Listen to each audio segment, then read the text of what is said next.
잠언 17장 1절에서 9절까지의 말씀입니다. 다 찾으셨으면 함께 교독하도록 하겠습니다. 제가 먼저 읽겠습니다. 마른 떡 한 조각만 있고도 화목하는 것이 제육이 집에 가득하고도 다투는 것보다 나으니라.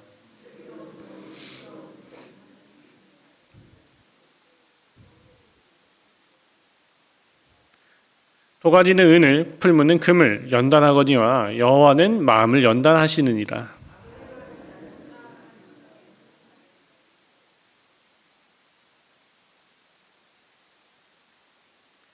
가난한 자를 조롱하는 자는 그를 지으신 주를 멸시하는 자요, 사람의 재앙을 기뻐하는 자는 형벌을 면하지 못할 자니라. 지나친 말을 하는 것도 미련한 자에게 합당하지 아니하거든 하물며 거짓말을 하는 것이 존귀한 자에게 합당하겠느냐.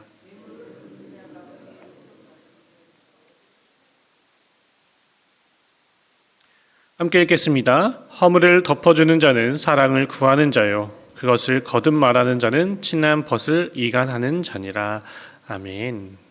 네, 오늘 본문은 지혜로운 삶, 곧 하나님 앞에 경건한 삶을 살도록 교훈하고 있습니다. 먼저 1절에서 3절에서는 외적 조건에 앞서는 마음의 중요성을 강조하며 지혜로운 삶은 마음에 달려있음을 이야기하고 있습니다. 다음으로는 4절에서 5절에서는 악인의 무지와 뒤틀린 심성을 드러내는 입과 혀를 통하여서 악한 자들의 말에 현혹되는 자와 강한 자를 멸시하는 자는 우매한 자로서 형벌을 면치 못함을 이야기하고 있습니다. 끝으로 6절에서 9절에서는 품위 유지와 현명한 처세에 대한 입을 통하여 지혜를 추구하는 자가 지향해야 한 삶의 방향을 제시해주고 있어요. 사람의 행위나 삶에 대한 태도는 외적 조건에 의해 영향을 받기도 하지만 보다 근원적으로는 그 사람의 마음에 의해 결정이 됩니다. 그러므로 사람에게 진정 중요한 것은 외적 조건이 아니라 마음이라는 것이죠. 마음이 바른 사람은 마른 떡 한 조각만 있고도 화목하고 선을 행하는 반면에 마음이 악한 사람은 제육이 가득하고도 다투며 온갖 악을 다 행합니다. 그러한 점에서 무엇보다도 마음을 지키고 하나님의 연단하는 그 과정에 따라 마음을 순수하게 정화시켜 나아가야 한다는 것이죠. 우리는 생명의 근원이 이에서 난다는 것을 잊지 말아야 하며 오늘의 말씀을 살펴보도록 하겠습니다. 먼저 1절을 보시면 마른 떡 한 조각만 있고도 화목한 것이 제육이 집에 가득하고도 다투는 것보다 나으니라 라고 말씀하고 있어요. 즉 재물의 많음보다 화목한 가족관계가 더 중요하다는 것입니다. 이는 동시에 가정의 행복은 물질의 많고 적음에 좌우되지 않음을 이야기하고 있어요. 가정이 어떤 곳입니까? 가정은 인간 사회의 가장 기본적인 단위입니다. 그곳에서 사람은 태어나고 자라고 인격과 삶을 가꾸어 갑니다. 즉 거기서 사람은 사회생활을 배우기도 하고 인간으로서의 도리에 대한 교육도 받습니다. 또 눈에 보이지 않지만 사람들이 살아감에 있어 너무나도 중요한 것들, 곧 신뢰와 사랑, 그리고 우애, 그리고 상대방에 대한 배려를 배우기도 합니다. 이처럼 가정은 사람의 삶에 있어 너무나도 중요한 곳이에요. 무엇보다 이곳에서 사람들은 행복을 느끼며 삶의 의미를 찾아가게 됩니다. 그야말로 이곳은 사랑과 행복을 만들어내는 공장이며 울타리와 같은 곳입니다. 따라서 이러한 가족이 화목하면 그 구성원들도 다 행복하게 되죠. 하지만 가족이 화목하지 못하고 구성원들 간에 다투게 되면 그 구성원들은 결코 행복할 수가 없습니다. 즉 화목한 가정은 천국과 같지만 화목하지 못한 가정은 지옥이 따로 없는 것입니다. 물론 우리가 물질이 풍요로우면 보다 여유로울 수 있습니다. 하지만 그 여유로움이 행복으로 갈 수는 있겠지만 다 갈 수는 없다는 것입니다. 가정의 행복은 물질의 풍요로움이 아니라는 것입니다. 2절을 이어서 보면 슬기로운 종은 부끄러운 짓을 하는 주인의 아들을 다스리겠고 또 형제들 중에 유업을 나누어 얻으리라 라고 이야기하고 있어요. 이것은 지혜의 중요성을 강조하는 말씀입니다. 여기서 슬기로운 종이 주인의 부끄러움을 끼치는 아들을 다스린다는 것은 고대 이스라엘 사회에서 주인이 자신의 종들 가운데서 지혜로운 종으로 자신의 미련한 아들의 후견인으로 삼아 그 생활을 지도하게 한 사실을 반영한 말씀이에요. 이러한 종은 주인으로부터 인정을 받고 주인이 아들들에게 재산을 상속하여 줄 때 그 아들들과 함께 재산을 상속받는 일도 있었습니다. 이러한 종은 자신의 지혜로 인해 인생 역전을 이루었다고 말할 수 있어요. 결국 본문은 어떤 자리에서건 지혜로운 삶을 살 것을 권고하는 내용입니다. 그러면 우리는 어떻게 그 지혜를 얻을 수 있겠습니까? 바로 하나님을 경외하는 것입니다. 성경은 하나님을 경외하는 것이 지혜의 근본이라고 말하고 있어요. 여기서 지혜의 근본이란 지혜의 시작이라는 의미와 또 지혜의 원천이라는 의미를 가지고 있습니다. 어느 의미를 취하든 지혜는 하나님을 경외함으로써 얻어진다는 사실이에요. 하나님을 경외하는 것이 지혜이며 하나님을 경외함으로써 지혜를 얻는 것입니다. 하나님은 당신을 경외하는 자에게 인생 역전의 지혜를 주세요. 지혜로 당면한 그 어려움의 터널을 통과하게 하시고 위기를 극복하게 하십니다. 단지 어려움이나 위기를 통과하게 하고 극복해야 할 뿐만이 아니라 이를 복된 삶 그리고 형통의 삶을 나아가는 통로로 삼아주신다는 말씀입니다. 3절을 보시면 그래서 도가니는 은을, 풀무는 금을 연단하거니와 여호와는 마음을 연단하시니라 라고 말하고 있어요. 여기서 도가니나 풀무는 다 같은 은과 금과 같은 금속을 정련하는 도구로서 굳이 구분할 필요는 없습니다. 은이나 금의 원석은 많은 불순물을 함유하고 있어요. 그래서 원석 그 자체로는 큰 가치가 없을 뿐만 아니라 은이나 금의 본래의 아름다움을 내지도 못합니다. 은이나 금이 큰 가치를 지니고 본래의 아름다움을 내려면 도가니나 풀무에서 정련이 되어야 합니다. 은은 그 녹는 점이 약 960도 정도 됩니다. 그리고 금의 녹는 점이 약 1000도에 이르고 끓는 점이 3000도 가까이 돼요. 그러므로 원석에서 순수한 금이나 은만을 출출하기 위해서는 고온의 풀무로 연단하는 과정을 거쳐야 합니다. 그와 마찬가지로 사람의 마음도 순수하게 되려면 강력한 시련의 풀무를 통해 연단의 과정이 필요하다는 것이죠. 자연인 상태의 이 사람의 마음은 죄로 오염되어 있어서 매우 강팍하고 도무지 아름다움을 찾을 수가 없습니다. 선이라고 행할 수가 없어요. 따라서 인간의 마음이 선하고 아름답게 되려면 반드시 그 연단의 과정이 필요합니다. 그래서 하나님은 우리의 인간이 하나님을 처음 믿게 되면 아주 강력한 풀무에 넣어 연단하십니다. 뿐만 아니라 하나님은 우리가 신앙생활 중에서도 더 높은 순도의 마음을 얻기 위해 우리를 종종 그 풀무에 던져 넣으시기도 해요. 그러므로 우리는 이 연단의 과정을 잘 견뎌야 합니다. 이 연단의 과정을 잘 견디는 사람만이 하나님께서 기뻐하시는 그 아름다운 삶을 사는 성도들이 될 수 있는 것입니다. 그리고 5절의 말씀을 보면 가난한 자를 조롱하는 자는 그를 지으신 주를 멸시하는 자라고 하였어요. 한마디로 말해서 사람을 그 사람의 외적 조건, 경제적 조건에 따라 대우하지 말라는 것입니다.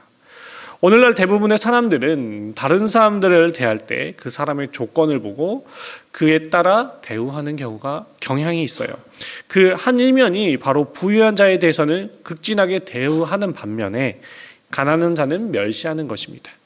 그런데 지혜자는 가난한 자를 조롱하는 것을 하나님을 멸시하는 행위로 규정하고 있어요. 그리고 그 이유로서 가난한 자를 하나님께서 지으셨기 때문이라고 말하고 있습니다. 특별히 성경은 하나님께서 이 가난한 자들에 대한 특별한 관심과 애정을 갖고 계시는 자비하신 분으로 소개가 돼요.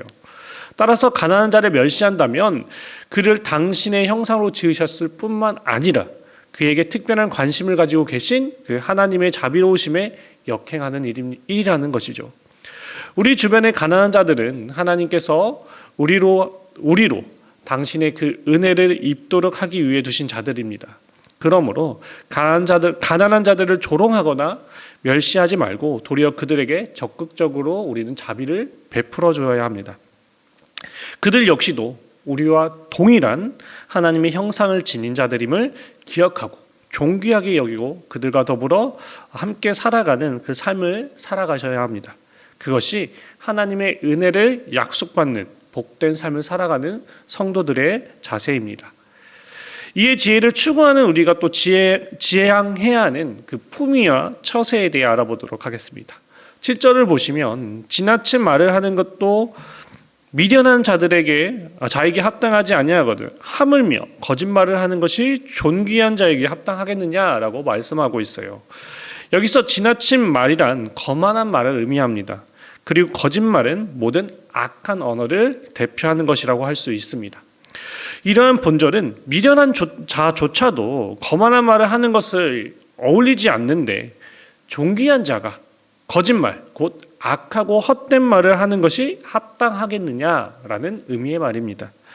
다시 말해 존귀한 자는 진실한 말을 해야 어울린다는 것입니다. 이는 우리들의 그 언어 생활이 어떠해야 할지를 확연하게 드러내주는 것이라고 할 수 있어요. 그러므로 성도들은 성도에게 어울리는 그 언어 생활도 해야 합니다. 우리가 아무 말이나 한다면 우리는 지혜로운 자가 아니라 미련한 자로 전락하고 말 것입니다. 우리는 지혜로운 자, 경건한 자, 만왕의 왕이신 하나님의 자녀로서 그 품격에 적합한 말을 내어야 합니다. 우리의 입술이 복되고 아름다울 때 우리의 삶도 역시 복되고 아름답게 세워질 것입니다. 그리고 8절을 보시면 뇌물은 그 임자가 보기에 보석 같은즉 그가 어디로 향하든지 형통하게 하느냐라고 하였어요. 여기서 임자는 뇌물을 받는 사람을 가리킵니다. 따라서 본절은 뇌물이 그것을 받는 자의 마음을 움직여 무슨 일이든 성사되게 할 수 있다는 말이죠. 결국 본절은 뇌물의 위력에 대해 말하고 있다고 하겠습니다. 그리고 본절은 뇌물에는 그러한 힘이 있으므로 적절하게 뇌물을 사용할 것을 권하는 교훈처럼 보여질 수도 있습니다. 그러나 이 교훈이 악한 자의 교훈이라면 분명히 그런 의미로 이해가 될 수 있겠지만 이 교훈은 공의를 강조하는 지혜자의 교훈입니다. 그러므로 본절은 어떤 일을 이루고자 하는 사람에게 적절하게 뇌물을 주도록 교훈하는 것으로 볼 수 없어요. 자, 본절은 어떤 일을 이루고자 하는 자에게 주는 교훈이 아니라 뇌물을 받을 가능성이 있는 자리에 있는 사람에게 주는 역설적인 교훈입니다. 즉 뇌물을 받을 수 있는 위험이 있는 자리에 있는 사람에게 뇌물은 사람의 마음을 사로잡고 그 판단력을 잃게 하여 뇌물을 주는 자에게 무조건 호의를 베풀게 하는 그 특성이 있음을 밝힘으로 뇌물을 경계할 것을 역설적으로 교훈한 것입니다. 그리고 마지막으로 9절을 보면 허물을 덮어주는 자는 사랑을 구하는 자요 그것을 거듭말하는 자는 친한 것을 이간하는 자니라 라고 말합니다. 여기서 사랑을 구한다는 것은 사랑을 받게 된다는 말입니다. 그리고 이간한다는 것은 서로 멀어지게 된다는 말이죠. 따라서 본절을 다시 말하면 허물을 덮어주게 되면 사랑을 받게 되지만 허물을 자꾸 들추어내게 되면 친한 친구로부터 멀어지게 된다라는 것이죠. 그러나 여기서 허물을 덮어준다라는 것은 잘못을 보고도 못 본 채 한다라는 말이 아닙니다. 사람들 중에는 이웃과 관계가 악화되는 것을 원치 않아서 또 친구와 그 의가 상하는 것이 원치 않아서 그들의 잘못을 보고도 못 본 채 하는 사람들이 있습니다. 본절에서 허물을 덮어준다는 것은 그러한 의미의 말이 아니에요. 여기서 허물을 덮어준다라는 것은 그 사람의 잘못을 지적하고 책망하되 그의 허물을 이해하고 용서해 준다는 말입니다. 즉 다른 사람의 잘못에 대하여 관용의 태도를 보이는 것을 말하는 것입니다. 이런 사람은 누구에게나 사랑을 받을 것입니다. 이것이 우리들이 살아가야 할 그 처세인 것입니다. 자, 말씀을 정리하겠습니다. 사람들은 사람의 외모, 그가 가진 것, 또 그의 직위만 보고 사람을 판단하고 평가합니다. 그래서 더 많이 갖고자 하며 또 더 높이 오르고자 하며 또 더 많은 것을 누리는 데만 그 마음을 두고 있어요. 그러나 성경은 그것이 사람에게 진정한 평안이나 행복을 가져다 줄 수 없음을 이야기하고 있습니다. 그것만을 추구하게 되면 결국 범죄에 빠질 수밖에 없음을 경고합니다. 이에 반해서 오늘 말씀은 가족 간의 참된 사랑과 우애, 그리고 성숙한 인격을 갖추고 그 인격에 합당한 말을 하며 행동을 하기에 노력하고 이웃과 진실과 사랑에 근거한 조화로운 관계를 형성하고 살아가는 것을 축복된 것으로 가르치고 있습니다. 여러분은, 우리들은 지금까지 어떻게 살아왔으며 또 무엇을 추구하며 살아왔습니까?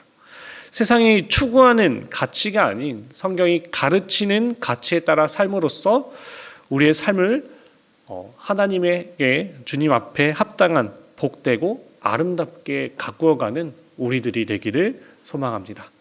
오늘의 말씀을 기억하며 우리 함께 기도하며 나아가길 원합니다. 먼저 우리 이 시간 함께 기도할 것은 우리가 추구하였던 그 삶의 무엇인지, 무엇을 추구하며 살아왔는지를 돌아보며 이제는 그것이 세상에 헛된 것들이고 썩어질 것들이라면 그것을 이제는 다 버리고 하나님의 귀한 것들을 쫓아가며 추구하며 살아가는 복된 그리스도인 되기를 이 시간 결단하며 나아가길 원합니다.